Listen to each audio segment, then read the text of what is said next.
Court calls case People versus Anna Gunderson. Good morning, Your Honor. Zach Vigneault on behalf of Ms. Gunderson, who I do not believe is present, requesting permission to practice pursuant to MCR 8120 under Assistant Public Defender Asli Bashir. Under who? Under Assistant Public Defender Asli Bashir, Your Honor. So is that the courtroom? I'll wait.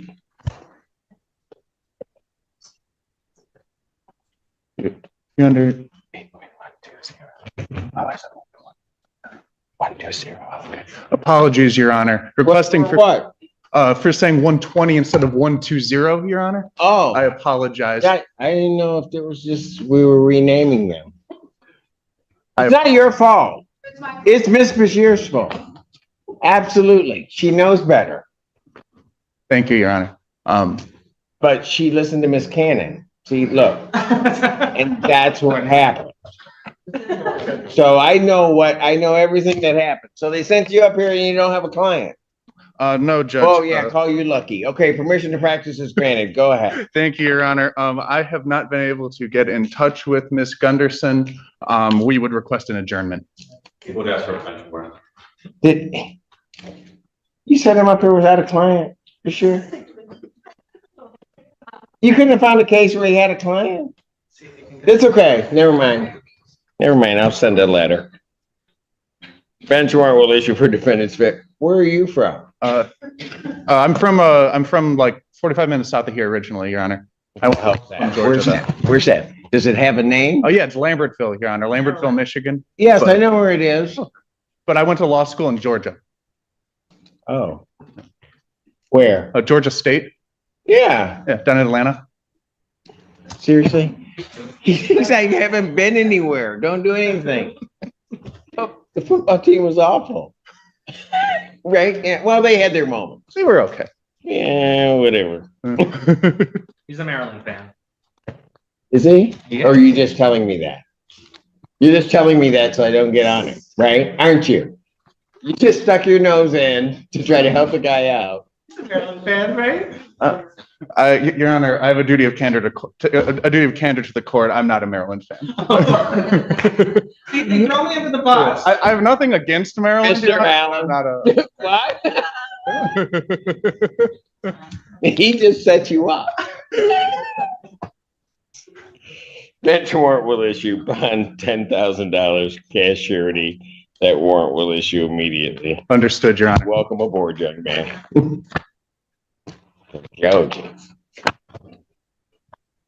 Court calls the case, People versus Trita Guyton. Asli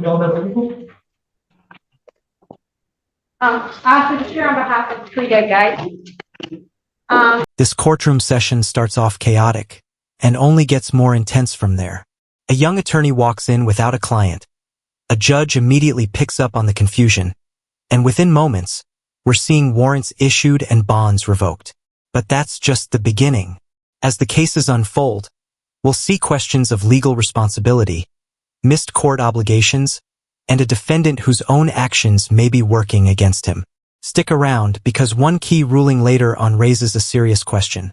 When does the court draw the line between legal rights and protecting potential victims? Yes. Oh, and I believe there may be a substitution in this matter. I haven't received. Substitution from who? From Mr. David Burgess. David Burgess. Yeah. He said he's supposed to be on Zoom. I do have a green sheet. I don't have that, and the problem is we got a violation at this point.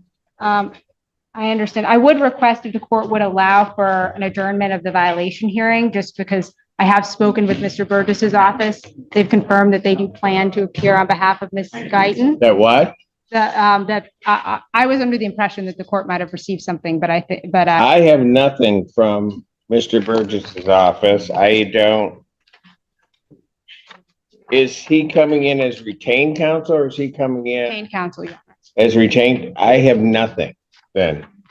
And I also have an individual standing before me that has not reported to community corrections for testing. So, Your Honor, I would requesting Ms. Guyton. I think she was not aware that she needed to test. She was happy to Because test I've been today. going to therapy. Where was she at? I've been going to therapy at Coherent Oaks. You went straight to therapy? Yes, I'm in therapy now. Okay, yes. And here on Oaks on St. Joe's. Your Honor, and we can, if we continue to represent Ms. Guyton on this matter, then we can provide verification of that. Verification of what? She's not complied with the court's orders. Once when they had to do communication, they told me I was going to here on Oaks and that I was dropping you in there and they was considered. That's how it's supposed to be going. So that's the last I know. Because I've been going to therapy there and I would drop it there. I didn't know nothing monkey in the correction. I'll put it out 1 week for you guys to get your paperwork in order, but as to her bond's revoked. She's remanded. You can get to Mr. Burgess and see what we can do, but all I have is she hasn't shown up for community corrections. I don't know anything about any other program that she says she's in, and she says she's got another attorney, but he's not here. I see. Defendant's bond is revoked. Defendant's remanded. I'll set this for the 23rd at 9.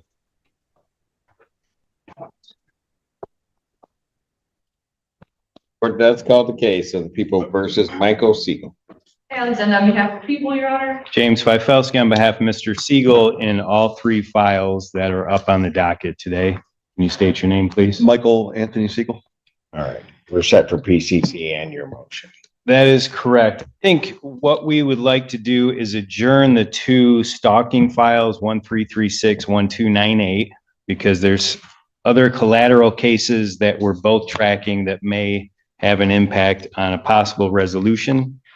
And if the court is able to go out maybe about a month or so for that, I think that'd be helpful on both sides. And I have no objection.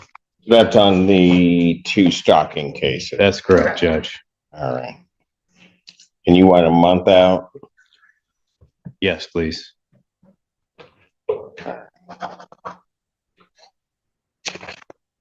The probable cause conference in those cases will be adjourned to November 20th, 2025. 9 a.m. Bond will continue. Thank you, Judge. I think the motion is on one of those case files, Yes. but if we can address the other, the OWI at this point, we just want to set that for exam. That's the 1515. On that case, Yes, Your Honor. To my knowledge. people have their witnesses available the 28th. We'll do our best, Your Honor.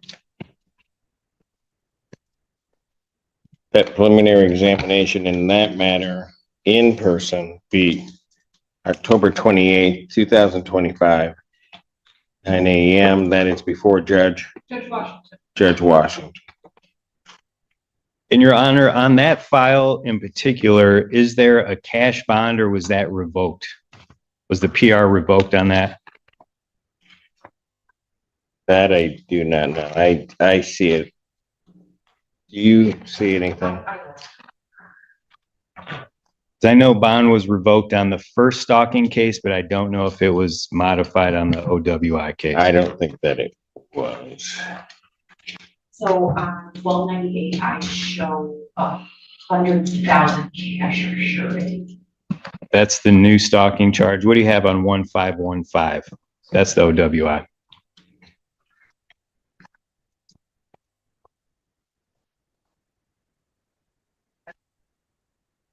Pardon?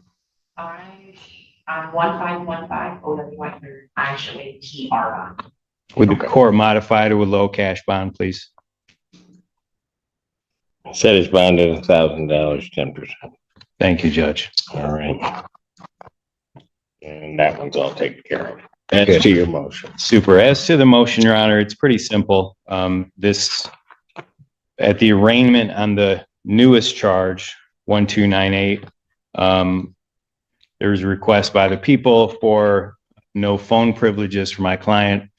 As you recall, he had previously been charged with a stalking file. This is in relation to his wife. They're going through a divorce.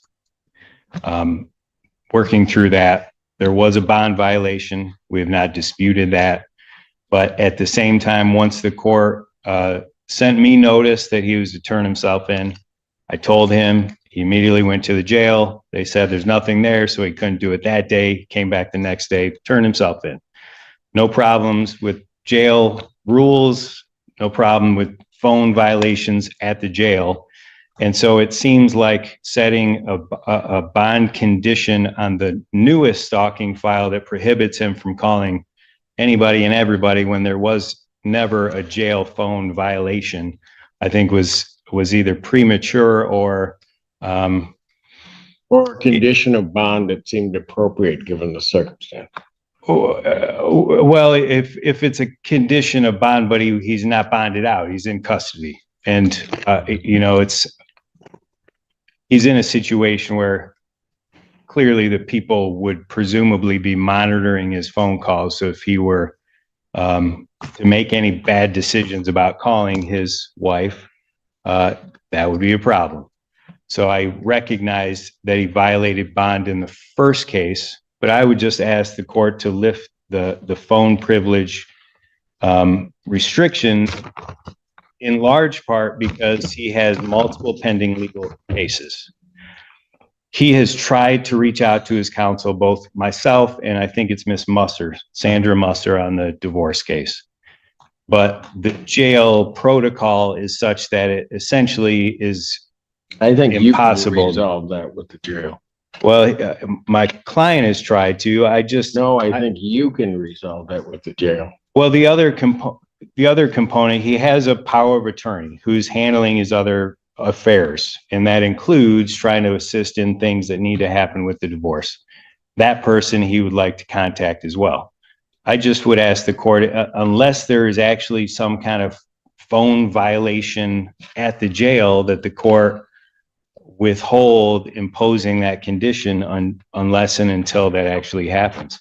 He clearly would have a no contact order with both of the complaining witnesses in both the stalking files, and he understands that. He's sitting in jail. He's doing what he has to do. He's not going to be seeking a bond modification in front of this court. Other than this. Response. Your Honor, I would rely a lot on a response. I think MCR 6.1635 states the best that the court may use custody order place conditions on the defendant, including but not limited to restricting or prohibiting defendant's contact with any other named person or persons if they determine those conditions are reasonably necessary to maintain the integrity of the judicial proceedings or are reasonably necessary for the protection of those people. I think this case is a great example of that, given that he was out on bond and he contacted both protected parties of the previous bond conditions, as well as someone who was protected by the PPO that originally caused the stalking in the first place.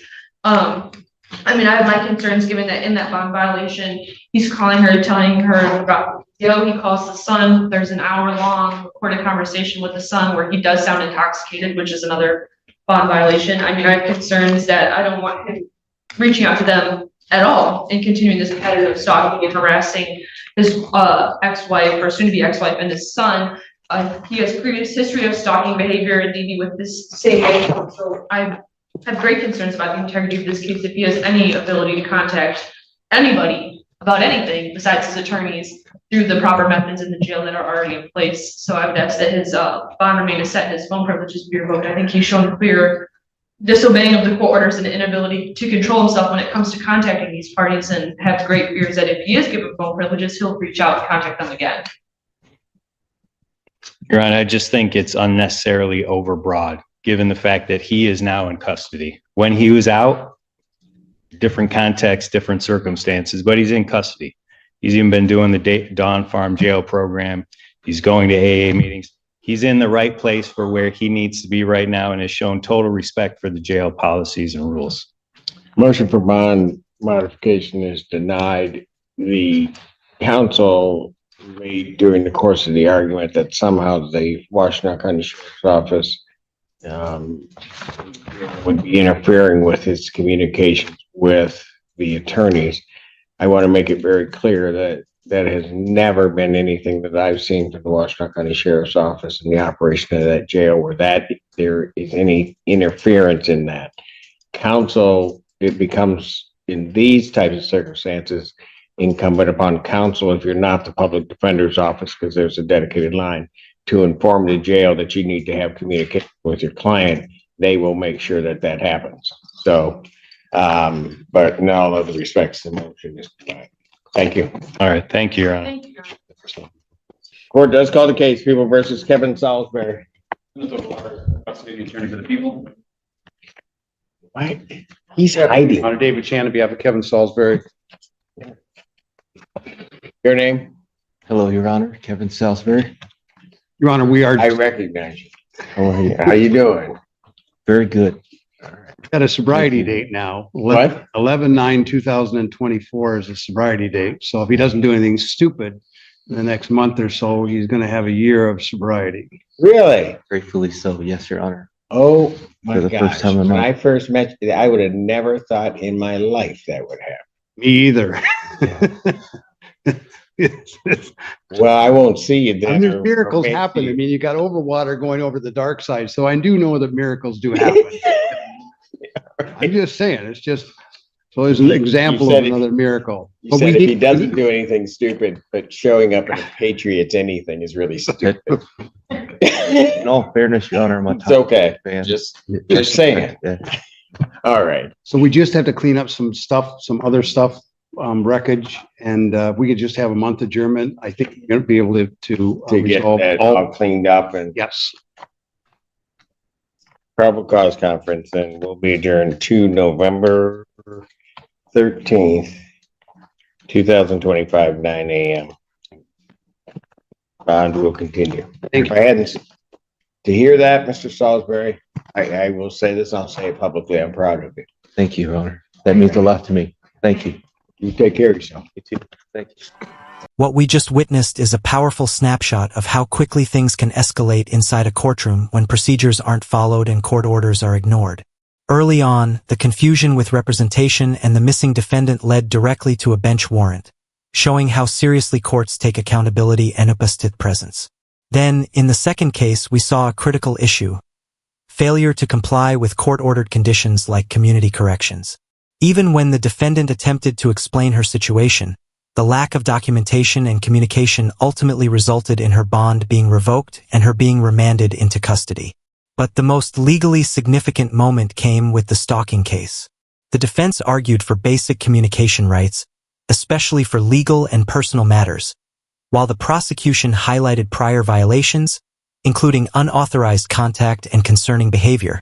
The judge ultimately sided with caution, denying the motion and reinforcing that protecting victims and maintaining the integrity of the case outweigh broader privileges, even while the defendant is in custody. That decision reflects a key legal principle. Bond conditions aren't just about freedom, they're about trust, and once that trust is broken, courts tighten control. Now here's the big question for you.